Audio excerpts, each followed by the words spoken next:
Greetings, this is Amy Wentley with Chai Knuckles Knitting, and this is episode 2020-22, Orime Overlapped Bottom Collar Seam, Kitchener Stitch. So I'm working on a series of videos for finishing the Orime sweater, and I've already completed 3 of those videos on shoulder seaming, the collar extension seams, and folding the collar extension to the back seam. This is overlapped bottom collar seam. And then this video will be followed by 2 others, one on side seams and one on armhole finishing. So please take a look at all of those. Where we're going to be working today is on the 11 stitches that are right in the middle of the sweater at the bottom of the collar.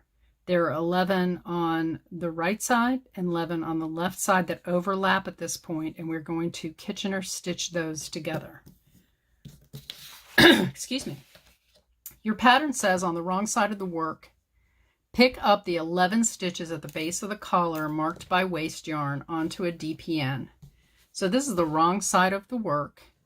This is kind of the smooth stockinette side. The right side is the bumpy purl side.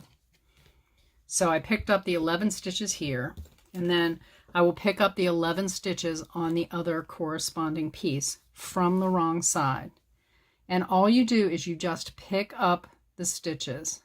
You don't pick them up and knit them. This is just putting these stitches right on the needle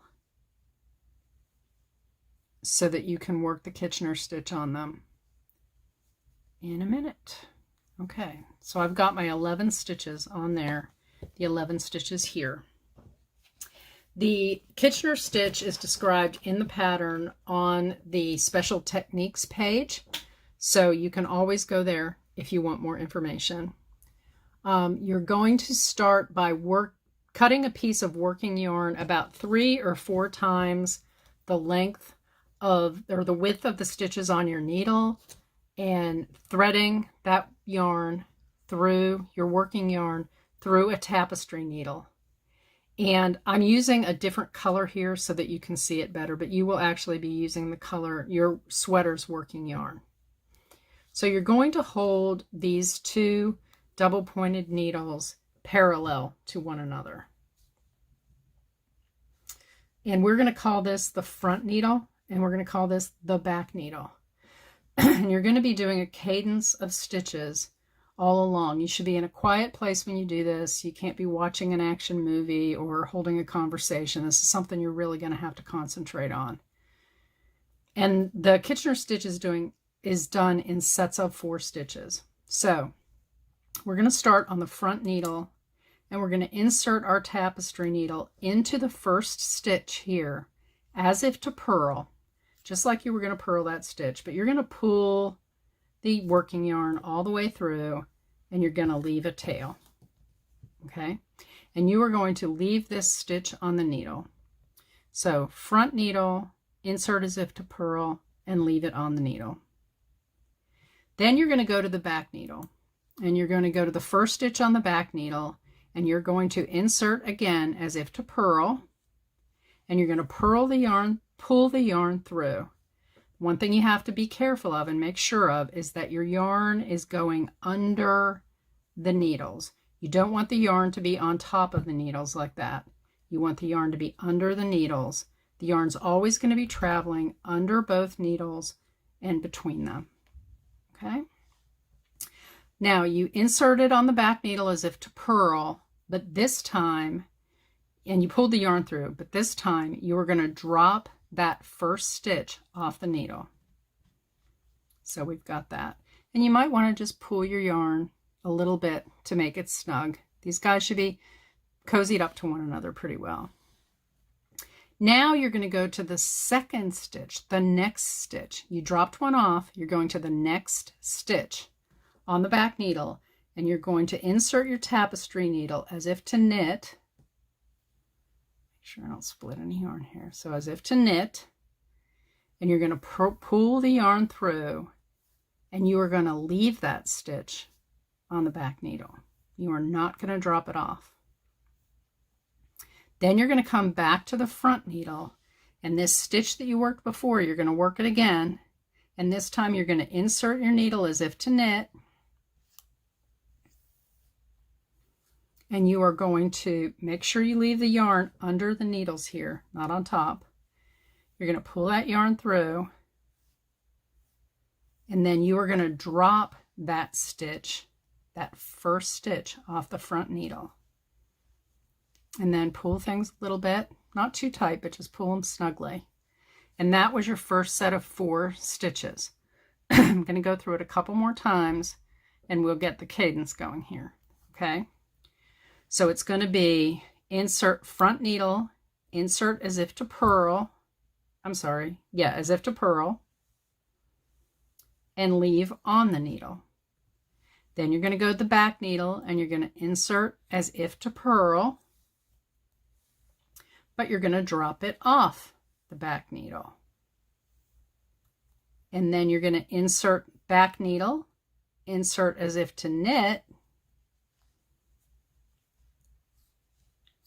There you go. And you're going to leave it on the needle. And then you're going to come to the front needle and you're going to insert as if to knit.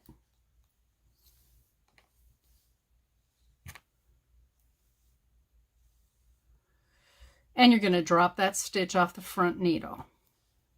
And then you might want to take a minute here and just pull your stitches tight a little bit, just to make sure that everything is kind of snug and happy. We're going to go back and snug everything up at the end again, so don't panic.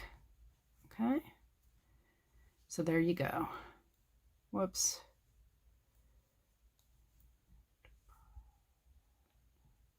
Okay. So we are set. We are good now. So I'm going to tell you the cadence again. It's front needle, purl, leave on. Back needle, purl, drop off. Back needle, knit, leave on. Front needle, knit, drop off. So if you have to, write that on a card, put it next to yourself. And I'll do this one more time for you. Then we're going to take a break and I'm going to work to the end and I'll show you how to handle the last couple of stitches. Okay, so let's do that cadence together.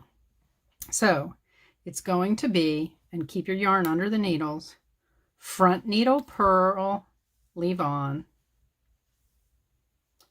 Back needle, purl, drop off.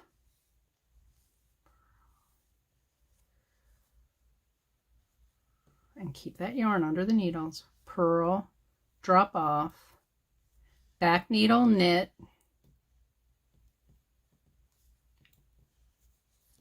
there we go, knit, and leave on,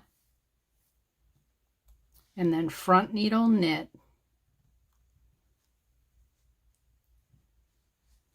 try not to get too many other things involved in there, okay, and drop off the front needle. And there you are. So you've done 3 sets of 4 so far. So I'm going to pause for a minute and I'll be right back when I finish and I'll show you how to end things. Hello, I'm back. So I've completed a bunch of sets of 4 of our cadence and I just ended with dropping the stitch off the front needle. And I've got 4 stitches left. I've got 2 on the front and 2 on the back. So if you get to this point and you've finished complete sets of 4 all the way across and you don't have the same number of stitches on each of your needles, you either didn't pick up the same amount on the front and back originally, or somehow you ended up either dropping off or not dropping off stitches along the way that ended with unevens on the needles. Since this is such a small number of stitches, if you run into that and you've completed complete sets of 4 all the way across here and have uneven numbers, I would go ahead and just rip out and try again. So you're going to end up with 4 stitches, and we'll go ahead and do that cadence together and I'll show you how to end up here. So, okay, we're good. So I'm going to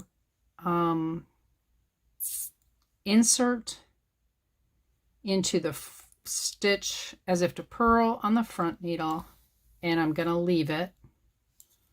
Then I'm going to insert as if to purl on the back needle, and I'm going to drop it off. Then I'm going to insert as if to knit on the back needle, and I'm going to leave it there. Then I'm going to insert into as if to knit on the front needle. This is a little tricky because it gets kind of crowded in there. And I'm going to drop it off.